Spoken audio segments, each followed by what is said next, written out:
L'autre info qui est à Bègle, dis ce matin. Oui, c'est Sud-Ouest qui raconte qu'un croque-mort très moderne propose de disperser les cendres des défunts dans la stratosphère. Et oui, il s'appelle Nicolas Conseil et cet ancien soldat a ouvert cet été une entreprise de pompes funèbres, une entreprise béglaise, qui offre notamment aux familles des défunts pour environ 2000 € quand même, la possibilité de disperser les cendres de l'être cher, mais malencontreusement disparu, grâce à un ballon stratosphérique. Et c'est une première ou pas? Non, la société Mesoloft, établie dans le Kentucky, propose déjà à ses clients un lieu de repos unique, l'atmosphère terrestre, comme la société Elysium Space basée à San Francisco. Et puis plus près de nous, du côté de Montpellier, la société Atome Funéraire assure ce service sous le joli nom de poussière d'étoiles. Un bon moyen de rappeler à chacun d'entre nous que finalement, nous ne sommes que de la poussière dans le vent. Il y avait un groupe qui s'appelait Kansas qui chantait All we are is dust in the wind. Oui, c'était il y a très longtemps. Ouais. Vous vous souvenez, c'était en Oui. 78, c'était magnifique. J'y retourne. Mais la poussière qui va quand même chercher dans les 990 €. Alors voilà, il faut dire que c'est un ballon d'hélium qui est lancé dans la stratosphère. C'est à une trentaine de kilomètres d'altitude.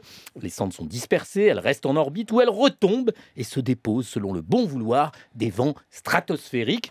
Ce procédé est autorisé par la législation funéraire. Le vol de ballon est agréé par la Direction générale de l'aviation civile, ce qui signifie que les normes sont respectées, comme le poids et la vitesse de montée du ballon, le respect des couloirs aériens, le fait que le ballon doit se désintégrer au-dessus d'une zone naturelle. Alors surtout, et là ça va faire très plaisir à Emmanuel Cos, cette technique est hyper écologique, c'est super COP21. Le ballon d'hélium est confectionné à partir de résine d'arbres 100% biodégradables, pouvant être utilisé comme compost, je n'invente rien. L'urne contenant les cendres est également biodégradable. Quant aux cendres, il n'y a aucun danger de pollution pour la stratosphère et elles n'ont aucun impact, j'ai vérifié, au niveau de la saturation de l'espace aérien. J'ai fait des études toute la nuit là-dessus.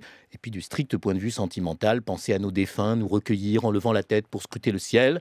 Et les étoiles, c'est un peu moins triste que de devoir baisser nos regards lourds et humides vers le sol. Je pense, Emmanuel Cos, que ce procédé devrait vous inspirer, vous, la patronne des écolos. Jean-François en parlait à l'instant. Tant il y a des jours où vous devez avoir envie d'expédier et de disperser quelques-uns de vos bons amis, les Verts, l'UDE, tout ça, moi j'ai pas tout compris, franchement, dans la stratosphère, avec ou sans hélium, éparpillés par petits bouts, façon puzzle.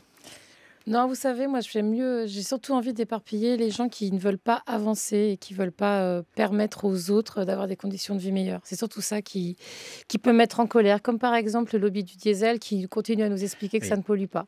Après, concernant les cendres, je pense que ce qui est surtout bien, c'est que chacun puisse disposer de comme il veut des cendres de leurs proches. Alors vous savez qu'on n'a pas le droit de les ramener chez soi. Je le sais, je connais malheureusement trop bien Vous la connaissez la législation sur les cendres et j'ai suffisamment eu d'amis décédés pour avoir à se poser la question de qu'est-ce qu'on doit faire des cendres de ses amis. C'est pour ça que je vous dis que c'est une belle chose de pouvoir penser qu'on peut les envoyer vers le ciel. Il faut rappeler à nos auditeurs que dans une autre vie, vous vous occupiez d'ACT UP et du sida. Absolument.